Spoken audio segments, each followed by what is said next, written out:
स्वागत। आज हम प्राचीन भारत के इतिहास में एक बहुत ही अहम मोड़ पर नजर डालेंगे। ये है प्रारंभिक वैदिक युग, जिसे ऋग्वैदिक काल भी कहते हैं।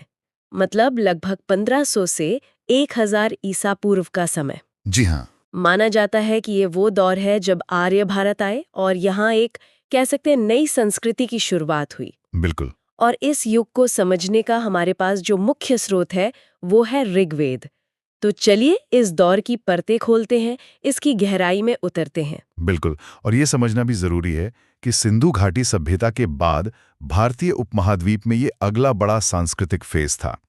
ऋग्वैदिक काल की कहानी मतलब मुख्य रूप से आर्यों के आने, उनके शुरुआती जीवन, उनके समाज और उनकी दुनिया को देखने के नजरिए से जुड़ी है। तो फिर शुरुआत यहीं से करते हैं कि ये आर्य आए कहाँ से थे और कहाँ बसे। देखिए, इस पर अलग अलग मत हैं, पर जो सबसे ज्यादा माना जाता है वो ये कि वे शायद मध्य एशिया या दक्षिणी रूस के घास के मैदानों मतलब स्टेपीज से आए थे। अच्छा। और रास्ता शायद हिंदू कुश पहाड़ों का खैबर दर्रा रहा होगा। भारत में आकर वो शुरू में पूर्वी अफगानिस्तान, आज के पंजाब और पश्चिमी उत्तर प्रदेश के आसपास के इलाकों में बसे।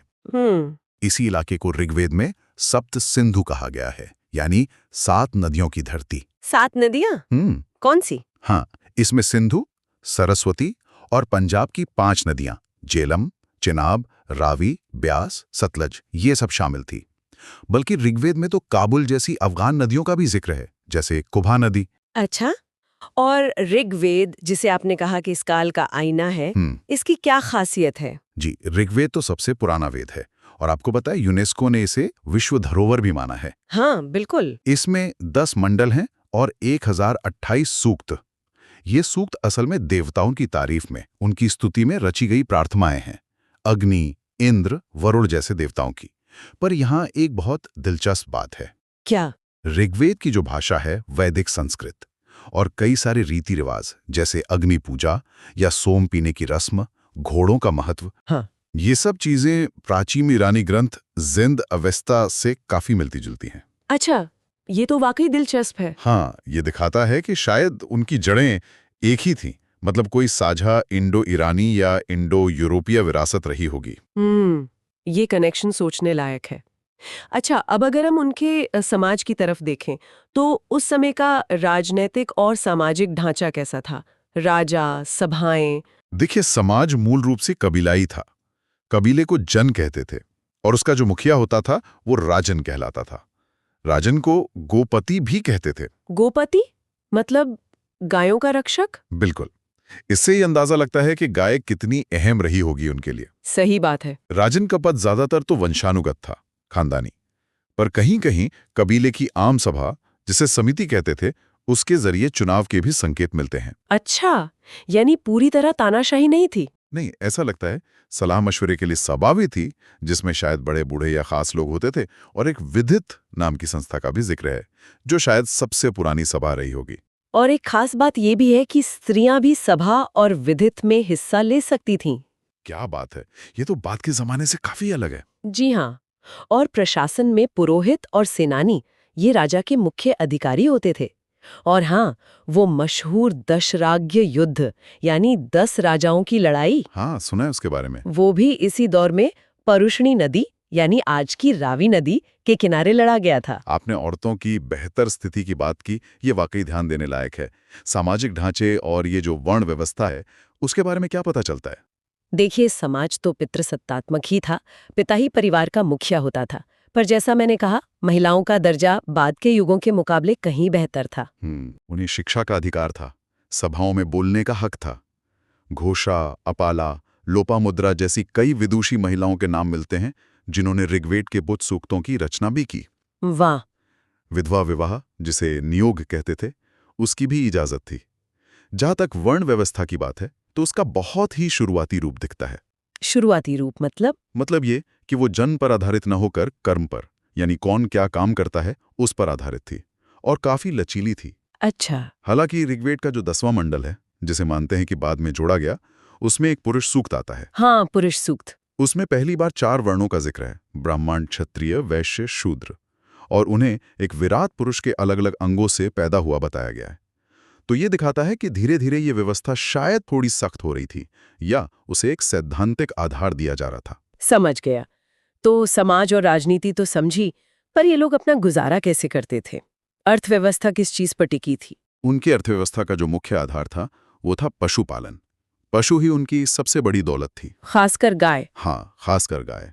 गाय इतनी कीमती थी कि कई बार लड़ाइयाँ, जिन्हें ऋग्वेद में गविष्टि कहा गया है, वो गायों को हासिल करने के लिए होती थी। गविष्ठी यानी गाय की खोज। बिल्कुल, ये उनके मूल्यों को दिखाता है। खेती का महत्व था, पर पशुपालन जितना नहीं, गौण था। यव यानी जौ उनकी मुख्य फसल थी जिसका जिक्र मिलता है। और धातु? लोहे का इस्तेमाल था। नहीं। इस दौर में लोहे का ज्ञान नहीं था। वो अयस्क नाम की एक धातु का जिक्र करते हैं जो शायद तांबा या कांसा रहा होगा। इसके अलावा बढ़ईगिरी, रथ बनाना, कपड़े बुनना, ये सब शिल्प मौजूद थे। व्यापार ज्यादातर वस्तु विनिमय से होता था, मतलब चीजों की अदला बदली। हाँ, एक निष्क नाम के सोने के आभूषण का जिक्र आता है। हो सकता है उसका इस्तेमाल लेन देन में होता हो, एक तरह की मुद्रा की तरह। अच्छा, अब आखिर में आते हैं उनकी धार्मिक मान्यताओं पर। उनका ब्रह्मांड कैसा था? वो पूजा किसकी करते थे? वो लोग मुख्य रूप से प्रकृति की शक्तियों की ही पूजा करते थे, जिन्हें उन्होंने इंसानी रूप दे दिया था, देवता बना दिया था। जैसे? सबसे प्रमुख देवता थे इंद्र, बारिश और युद्ध के देवता। उन्हें पुरंदर भी कहा गया है, यानी किलों को तोड़ने वाला। अच्छा। फिर थे अग्नि, आग के देवता। उन्हें देवताओं और इंसानों के बीच मध्यस्थ माना जाता था, यज्ञ की अग्नि के जरिए।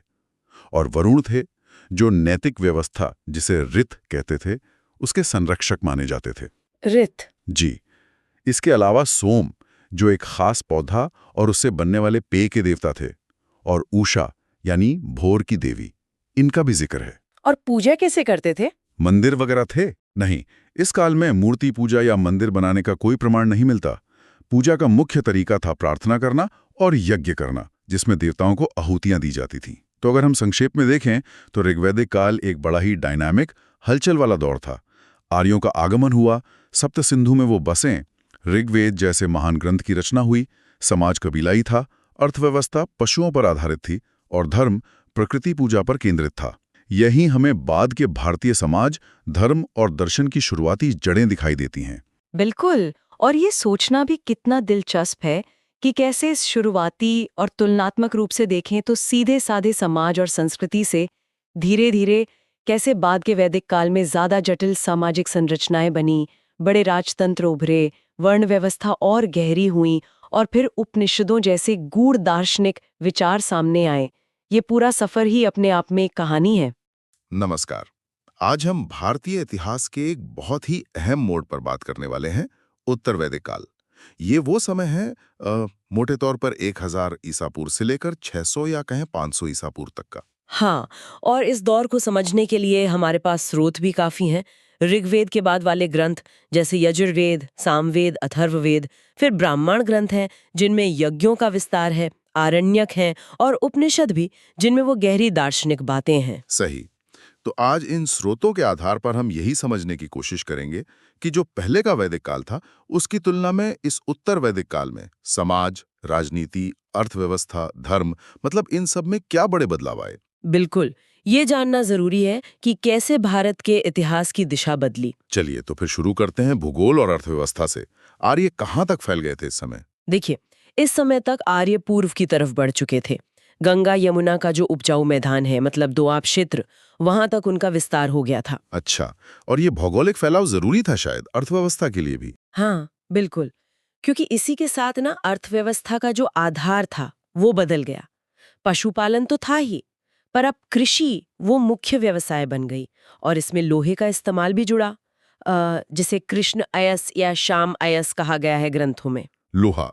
पर ये बात थोड़ी अजीब है ना कि खुदाई में उस शुरुआती दौर के लोहे के औजार कम मिलते हैं। हाँ, ये एक दिलचस्प पॉइंट है। हो सकता है शुरू में लोहा हथियारों के लिए ज्यादा इस्तेमाल होता हो, या शायद तकनीक उतनी विकसित ना हुई हो कि औजार बहुतायत में बने। खैर, कृषि मुख्य हुई तो मतलब फसलें भी नहीं आई होंगी। हाँ, फसलों में क्या बदलाव था? अब चावल यानी व्रीहि और गेहूं, गोधूम, ये मुख्य फसलें हो गईं। जौ यानी यव तो खैर पहले से ही था, और इस काल की एक खास पहचान है वो मिट्टी के बर्तन चित्रित धूसर मृदभांड, PGW जिसे कहते हैं। हाँ, PGW कई जगहों पर मिले हैं ये। और खेती के अलावा दूसरे काम धंधे, शिल्प वगैरह? वो भी चल रहे थे। धातु का काम, खासकर तांबा, बुनाई का काम था जो ज्यादातर महिलाएं करती थीं। मिट्टी के बर्तन तो थे ही, PGW के अलावा भी black and red ware, black slipped ware, red ware, ये सब मिलते हैं। गहने वगैरह भी बनते थे। व्यापार कैसे होता था? सिक्के आ गए थे क्या? नहीं, सिक्के तो अभी नहीं। व्यापार ज्यादातर वस्तु विनिमय माने पार्टर सिस्टम पर ही था। पर हाँ, निष्क जैसी कुछ इकाइयों का जिक्र मिलता है, शायद मूल्य आंकने के लिए। और एक और बात, तैत्तिरीय आरण्यक में नगर शब्द का उल्लेख है, तो ऐसा लगता है कि धीरे धीरे शहरीकरण की तरफ बढ़ रहे थे। नगर शब्द का आना तो बड़ा संकेत है। अच्छा, अर्थव्यवस्था बदली तो जाहिर है राजनीति भी बदली होगी। वो जन से जनपद वाली बात क्या है? सही पकड़ा। पहले कबीले की पहचान जन से होती थी, अब जमीन मतलब भौगोलिक क्षेत्र महत्वपूर्ण हो गया, तो जन की जगह जनपद ने ले ली, यानी क्षेत्रीय राज्य बनने लगे। और राजा? राजा की ताकत बड़ी होगी फिर तो। वाजपेयी, ये उनकी सत्ता का प्रदर्शन था। अच्छा। इन बड़े यज्ञों का असर उन पुरानी सभाओं पर पड़ा होगा, सभा समिति। बिल्कुल, उनका महत्व कम हो गया। राजा की बढ़ती ताकत के सामने ये पुरानी कबीलाई संस्थाएं कमजोर पड़ गई। विदित नाम की सभा तो लगभग गायब ही हो गई। तो मतलब सत्ता एक जगह केंद्रित हो रही थी। समाज पर क्या असर हुआ इसका? वर्ण व्यवस्था का क्या हुआ? वो और कठोर हो गई। इस काल में वर्ण व्यवस्था ज्यादा पक्की और जन पर आधारित हो गई। 4 वर्ण एकदम स्पष्ट हो गए: ब्राह्मण, क्षत्रिय, वैश्य और शूद्र। और एक बड़ा फर्क ये आया कि पहले 3 वर्णों को ही उपनयन संस्कार का अधिकार था, शूद्रों को इससे बाहर रखा गया। और गोत्र व्यवस्था भी इसी समय आई है ना? हाँ, गोत्र व्यवस्था भी स्थापित हुई, मतलब एक ही मूल पूर्वज से अपनी वंश परंपरा मानना। इसका असर विवाहों पर पड़ा। सगोत्र विवाह यानी एक ही गोत्र में शादी, वो वर्जित हो गई। आश्रम व्यवस्था का विचार भी उभरने लगा था। ब्रह्मचर्य, गृहस्थ, वानप्रस्थ, संन्यास तो बाद में जुड़ा। लेकिन शायद महिलाओं की स्थिति में कुछ गिरावट आई इस दौर में। हाँ, ये एक चिंताजनक बात है। सामान्य तौर पर महिलाओं को पुरुषों के अधीन माना जाने लगा। सभा समिति जैसी जगहों में उनकी भागीदारी खत्म हो गई, संपत्ति पर अधिकार सीमित थे। हालांकि हमें गार्गी और मैत्रेयी जैसी कुछ बहुत विद्वान महिलाओं के नाम भी मिलते हैं। हाँ, ये विरोधाभास है। एक तरफ विदुषी महिलाएं, दूसरी तरफ स्थिति में गिरावट। बिल्कुल, और कहीं कहीं सती प्रथा या बाल विवाह के हल्के संकेत भी मिलने लगते हैं। परिवार तो खैर पितृसत्तात्मक ही रहा। समाज इतना बदला तो लोगों की धार्मिक सोच, पूजा पाठ के तरीके वो भी बदले होंगे। हाँ, जाहिर है देवताओं की दुनिया में भी फिर बदल हुआ। जो पूर्व वैदिक काल के बड़े देवता थे, जैसे इंद्र और अग्नि, उनका महत्व कुछ कम हो गया। उनकी जगह कौन सी देवता प्रमुख हुए? नए देवता उभरे, जैसे प्रजापति, जिन्हें सृष्टि बनाने वाला माना गया। रुद्र थे, जो पशुओं के देवता थे और बाद में शिव के रूप में पूजे जाने लगे। और विष्णु, जिन्हें पालक माना गया। एक और दिलचस्प बात, पूषण देवता जो पहले पशुओं के रक्षक थे, अब शूद्रों के देवता माने जाने लगे। अच्छा, ये सामाजिक बदलाव को दिखाता है शायद। और पूजा के तरीकों में यज्ञों का क्या हुआ? यज्ञों का महत्व तो बहुत ज्यादा बढ़ गया। वो इस काल के धर्म का केंद्र बन गए। बहुत विस्तृत, जटिल और खर्चीले भी हो गए थे। सार्वजनिक यज्ञ भी होते थे, घरेलू भी, और इनमें पशु बलि, खासकर मवेशियों की, वो भी काफी बढ़ गई। इतने जटिल यज्ञों से तो पुरोहितों का दबदबा बढ़ गया होगा। हाँ बिल्कुल, ब्राह्मण पुरोहितों की भूमिका बहुत अहम हो गई।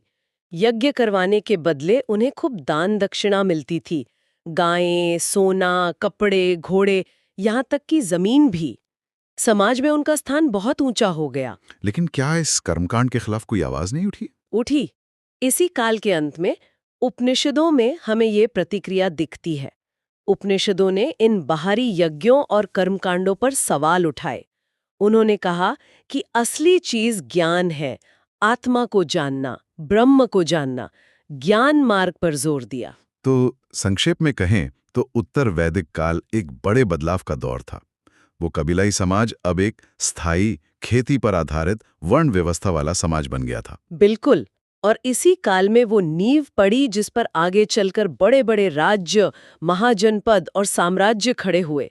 ये भारतीय समाज, राजनीति और धर्म की रूपरेखा तय करने वाला समय था। सही कहा।